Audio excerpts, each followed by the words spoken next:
Hey guys, this is just an intro I made for the upcoming The Witcher 3 playthrough that I'm gonna do.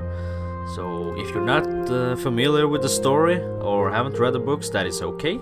I'm gonna very briefly, just talk about them and give you the general idea on what is going on. So I hope you enjoy, and thanks for watching.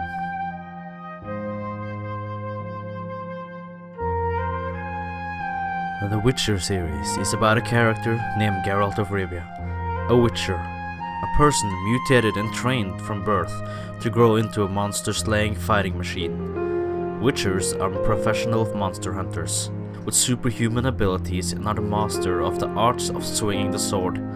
He is also called the White Wolf and Gwynblade, which is from the Elder speech, which means the same as White Wolf. His best friend is a cheerful bard named Dandelion, and his love was a woman named Jennifer. At birth, Geralt was sent to the Wolf School stronghold by his mother. There, he survived several mutations during something called the Trial of Grasses. The odds of surviving was 4 to 10, and Geralt survived them all. In his training, he achieved reflexes, speed, and strength only fitted a mutant.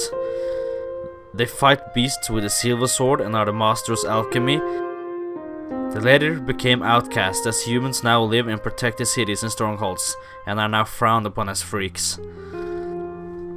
Geralt seems to be killed by a mob during a fight against humans and non-humans. He returns to life and suffers from amnesia. He's rescued by the last remaining witchers in the world and taken back to Kaer Morhen. There, he is drawn into a complicated conspiracy concerning the witchers, the secrets, and the forces who are after that knowledge. Geralt soon gets to know that he is an important witcher, with enemies and important friends all over. Geralt claims the unborn child of Princess Pavetta and her husband Duni for doing important services to them, but refuses the child as it turns out to be a girl. This is because he wanted a son to become a witcher. A woman can't become a witcher. However, fate brings Geralt and Ciri, the daughter of Princess Pavetta and Duni, together sometimes in the future. He later takes her under his wings and cares for her like a daughter. He trains her up and takes care of her. Ciri is later discovered to be a source of great power, within inborn magic abilities. A weapon that could heal and destroy the world she inhabits, and descendant from Lara Doran, an elven sorceress. Ciri needs to be trained and is taken in by Yennefer, so Ciri won't turn mad from her state. Sometime later, she escapes through an unstable portal after shit hits the fan during a conflict with a man named Vilgefortz during a sorcerer's conference. He had his own plans for Ciri, but she managed to get away. At the end of the first game, Geralt receives payment for a job he has done for King Foltest, King of Temeria, the Northern Kingdoms. During his leave, he senses an assassin presence. He fights off the assassin right before he manages to kill King Foltest. The assassin seemed to be a witcher, and this makes Geralt wonder. King Foltest later assigns Geralt to his personal bodyguard, and he accepts. During the first part of The Witcher 2, Geralt finds himself in a dungeon, a prisoner in the dungeons of the Lavalettas. Here, he is interrogated by Vernon Roach. Trying to remember how he got there, Geralt shifts through what happened the day he was captured. In this section of the game, the player has the power to change some of the outcome, but the general ending goes like this. After escorting the king to his children, a priest awaits them.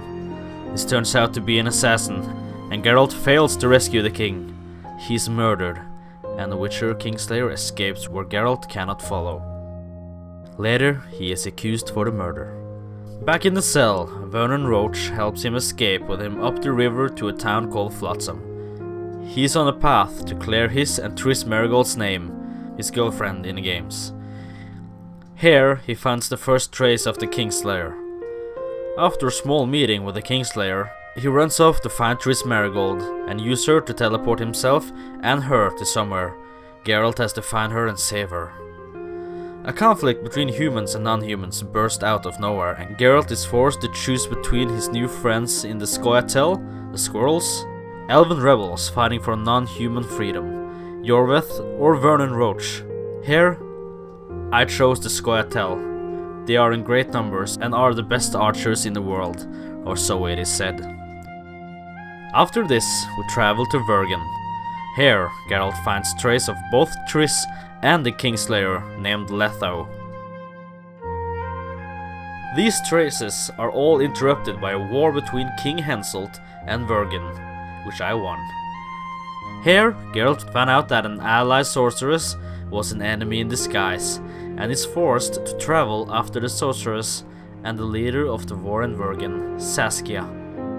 She is under the influence of her powers and is taking wrong decisions because of the sorceress named Philippa Eilhart. We travel to the final town of Loch Muin, where the final battle will be set. Here, I managed to save Triss Merigold after severely getting hurt. Here, Yorveth was badly hurt.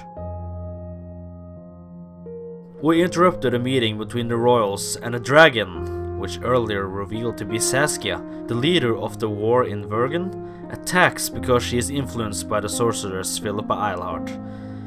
The chase for the Kingslayer is set on hold while Geralt needs to slay the dragon. After this, Geralt is to meet with the Kingslayer. At the meeting, Geralt and Letho, the Kingslayer, discusses how everything went down and why it has happened. There was a group of sorcerers that conspired against the royals, and Letho carried out the orders to make chaos in the north. In this section, I got an option to kill him or let him go, and I let him go. So ends the tale of The Witcher in the second game.